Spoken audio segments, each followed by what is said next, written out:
बिस्मिल्लाहिर्रहमानिर्रहीम। अस्सलाम वालेकुम।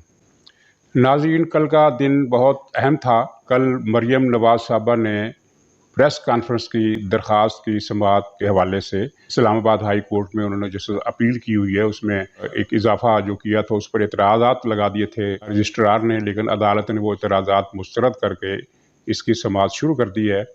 और मरियम नवाज़ साहबा ने जो प्रेस कॉन्फ्रेंस की या जो प्रेस टॉक की समाअत के बाद, वो पाकिस्तान की तारीख में इस्टेब्लिशमेंट के ख़िलाफ़ या इस्टेब्लिशमेंट के एक आदमी के ख़िलाफ़ की गई सख्त तरीन तकरीर थी। इससे पहले ऐसी तकरीर का कभी सोचा भी नहीं जा सकता था, लेकिन बल्कि हकीकत ये है कि ये दुनिया में एक मिसाल है। इससे पहले कहीं कोई मिसाल नहीं मिलती कि एक ऐसे आदमी को, एक ऐसी शख्सियत को जिसे मुल्क का वज़ीर आज़म अगला चीफ बनाना चाहता है, इस तरह तनाज़े की ज़द में आए जिस तरह मरियम नवाज़ उन्हें लेकर आईं। और उन्होंने जो उनके बारे में सख्त अल्फाज इस्तेमाल किए, वो जर्नलिस्ट जो वहाँ हज़रात वहाँ मौजूद थे वो तवक्को नहीं कर रहे थे। मसलन उन्होंने खुलकर ये कह दिया, बाकी बातों के अलावा, कि ऐसे आदमी को सज़ा होनी चाहिए, ना कि इदारे का चीफ बनना चाहिए। अगर ऐसे आदमी को इदारे का चीफ बनाया जाता है तो ये इदारे के मुँह पर एक तमांचा होगा। इस तरह की सख्त बात की तवक्को कोई भी नहीं कर रहा था, और सहाफ़ी हज़रात जो वहाँ मौजूद थे वो इस बात पर शशदर रह गए कि इतनी सख्त हिटिंग की उन्होंने। और उन्होंने इससे पहले सारी तफसील बताई कि किस तरह मुकदमात में सज़ाएँ दिलवाई गई। उन्होंने जनरल फैज़ को सबका ज़िम्मेदार करार दिया और कहा कि साकिब निसार को भी दबाव में डालकर फ़ैसले लिए गए और जजों को, एहतसाब अदालत के जजों को दबाव में लाकर धमकी देकर सज़ाएँ दिलवाई गई। ये सारा मसला ही बेबुनियाद इल्ज़ामात पर झूठी सज़ाओं का था, और ये झूठी सज़ाएँ एक शख्स के कहने पर दी गई जिसने अपने ओहदे का नाजायज़ इस्तेमाल किया। ये मरियम नवाज़ की प्रेस टॉक का खुलासा था। इस प्रेस टॉक के बाद से जिस तरह सोशल मीडिया पर ये चीज़ें ज़ेरे बहस आई हैं वो बहुत अहम है। और ख़ास बात एक ये भी है, आपने कल देखा कि टेलीविज़न चैनल इस तरह की टॉक नशर नहीं करते। और कल भी कुछ इसी तरह हुआ कि मरियम नवाज़ की टॉक के दौरान बार बार आवाज़ म्यूट की गई। जनरल फैज़ हमीद का नाम एक आध मरतबा आया, लेकिन बाकी जगह पर म्यूट कर दिया गया। लेकिन ये बात अहम नहीं थी। अहम बात ये थी कि मजमूई तौर पर मरियम नवाज़ जो कहना चाहती थी वो सब टीवी चैनल्स ने नशर कर दिया। ये टीवी चैनल्स को, इसका मतलब ये है कि जो हिदायतनामा मरियम नवाज़ की हर प्रेस ब्रीफिंग के मौके पर पेश की टीवी चैनल्स को आया करता था कि आपने ये नहीं दिखानी, वो इस मरतबा मौसूल नहीं हुआ। ये बड़ी माने-खेज़ बात है। इसका मतलब ये है कि जहाँ से ये टेलीफ़ोन आते थे, ममानियती रोक देने वाले टेलीफ़ोन या रोक देने वाली हिदायतनामे व्हाट्सएप पर या फ़ोन पर जो भी चैनल वो इस्तेमाल करना चाहते हैं करते हैं, वो कल क्यों इस्तेमाल नहीं किया गया। और मरियम नवाज़ की जो प्रेस टॉक थी वो पूरी पाकिस्तान के अवाम ने देखी और सोशल मीडिया के ज़रिए पूरी दुनिया में फैल गई और बहस का ज़रिया बन गई। पूरी दुनिया में जो एक दूसरी बात ज़ेरे बहस चल रही है, ज़ेरे बहस है और जिस पर पाकिस्तान का वो तमस्खर भी उड़ाया जा रहा है, उसका खुलासा ये है। सबसे पहले अल जज़ीरा ने छापा अपनी वेबसाइट पर और टीवी के प्रोग्राम में भी, बुलेटिन में भी चलाया, और उसके बाद बाकी तमाम आलमी अखबारात में और चैनल्स में ये बात आई। खुलासा इसका ये था कि इमरान खान चोरों की काबीना के सरदार हैं।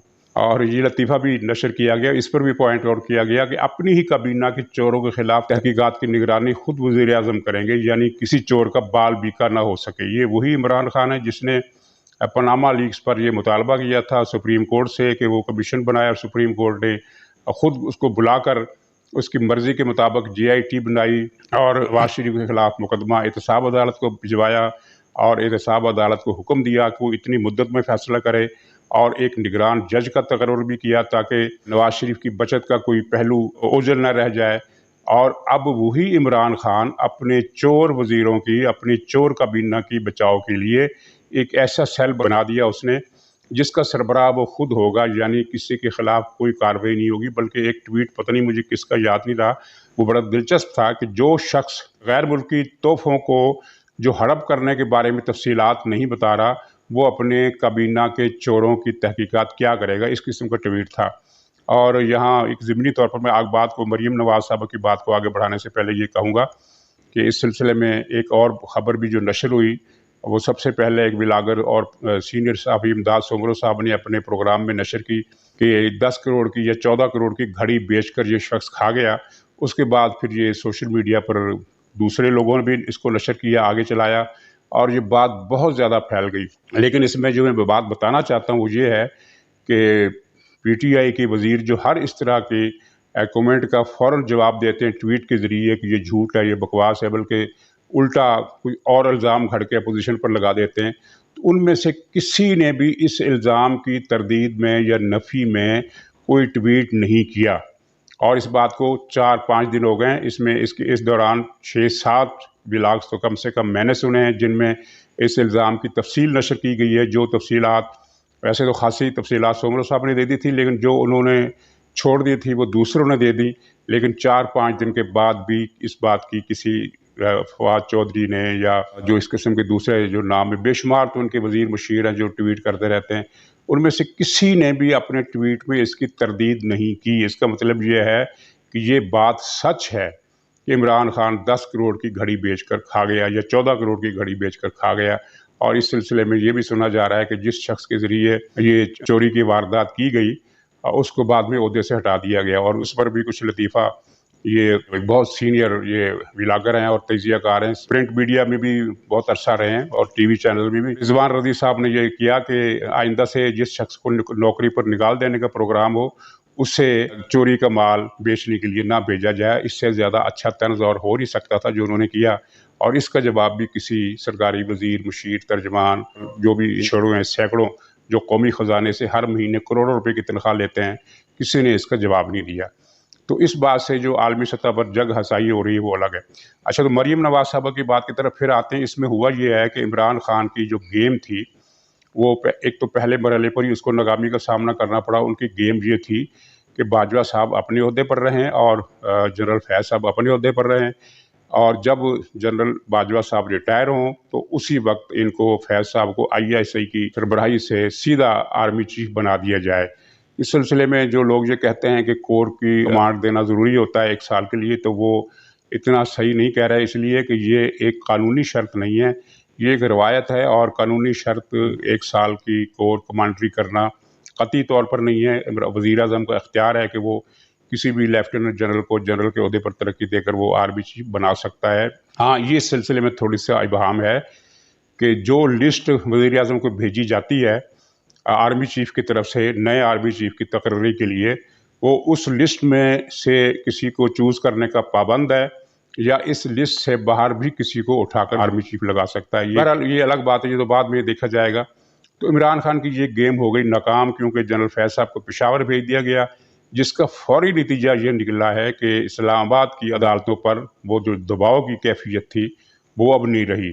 گویا کہ اب عدالتوں کے پاس، عدلیہ کے پاس ایک گولڈن چانس ہے، ایک سنہری موقع، ایک تاریخی موقع ان کو ملا ہے کہ وہ قانون اور آئین کے مطابق فیصلے کرتے ہوئے اس دھند کو، گرد و غبار کے اس ڈھیر کو جو جم گیا ہے پاکستان کی عدالتی انصاف کی تاریخ پر، اسے صاف کرنے کا کارنامہ سر انجام دے سکیں۔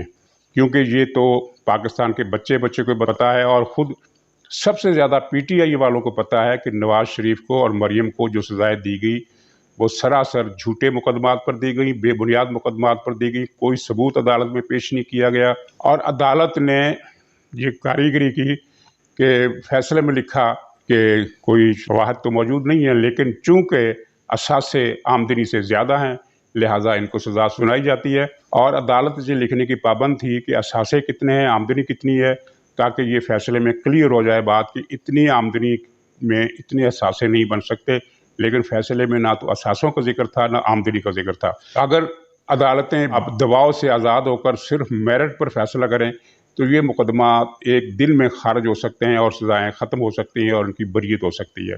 بہرحال یہ ایک قسمت، پاکستان کی قسمت تھی کہ اس پر یہ دن آنے تھے، کیونکہ معاملہ یہ نہیں تھا کہ ایک سابق وزیر اعظم کو سزا سنائی گئی، بلکہ معاملہ یہ تھا کہ اس کے نتیجے میں پاکستان ایک ایسے بحران میں پھنس گیا کہ جس کے ثمرات جو ہیں وہ نہایت ہی تکلیف دہ اور اذیت ناک ہے پاکستانی کے لیے، اور پاکستان کی سلامتی کے لیے اس کے اثرات جو ہیں وہ بھی خطرناک ہے، کیونکہ جب معیشت ختم ہوتی ہے تو ملک کی سلامتی کی گارنٹی نہیں دی جا سکتی، اور پاکستان میں اب یہ ہو رہا ہے۔ جو ہائیبرڈ نظام بنایا گیا تھا وہ اپنی موت آپ مر چکا ہے، اس نے پاکستان کو رسوا کیا، اپنے اس نظام کو بنانے والوں کو رسوا کیا، इस हुकूमत को रुसवा किया और पाकिस्तान को बर्बादी के एक अमीक गड्ढे में धकेल दिया।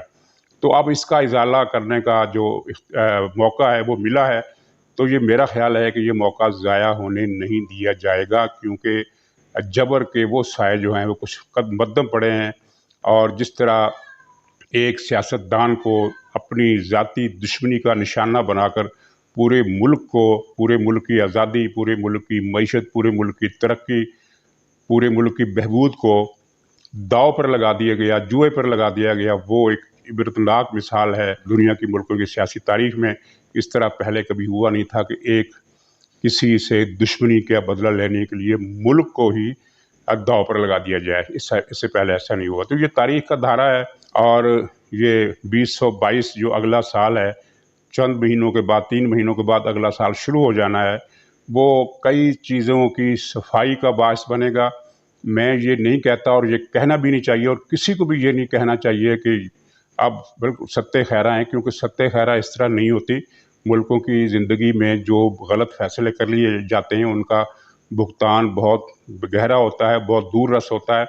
और पाकिस्तान पर तो 72 साल से गलत फैसले किए जा रहे हैं, और हर तरह के माफियाज की जड़ें इतनी गहरी हैं कि अगर महमूद गज़नवी भी आ जाए तो उसे उम्र बीत जाए इन बुत खानों को गिराते गिराते।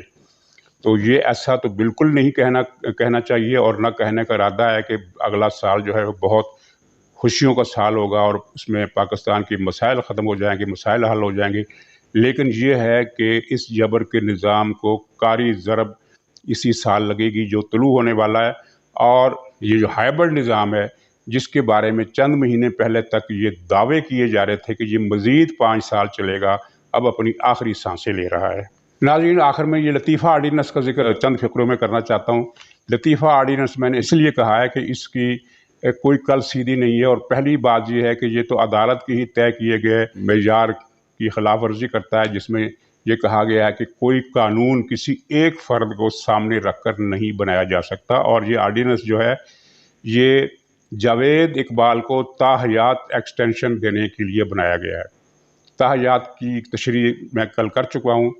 खुलासा उसका ये है कि जब अपोजिशन और हुकूमत के दरमियान इत्तेफाक ही नहीं होगा तो इसका मतलब ये है कि जावेद इकबाल लामतनाही मुद्दत के लिए तौसीह पा गए, तो ये हो नहीं सकता। दूसरी बात, इसमें आम अदालतों से ज़मानत का इख्तियार वापस ले लिया गया है नैब के मुलज़मों की, और अदालत, सिर्फ नैब की अदालत ही ये ज़मानत दे सकेगी। और ज़मानत की शर्त जो है वो इतनी वाहियात और इतनी पागलाना और अहमकाना है कि ये भी उड़ जाएगी, क्योंकि इसमें कहा गया है कि जितनी मालियत की करप्शन का इल्ज़ाम होगा उतनी मालियत की रकम के इवज़ ही ज़मानत हो सकेगी। मसलन किसी पर इल्ज़ाम है कि उसने 5 अरब रुपए की करप्शन की, तो अगर उसने ज़मानत लेनी है तो वो अदालत में 5 अरब रुपए के मचल के जमा कराएगा, तब उससे ज़मानत मिलेगी।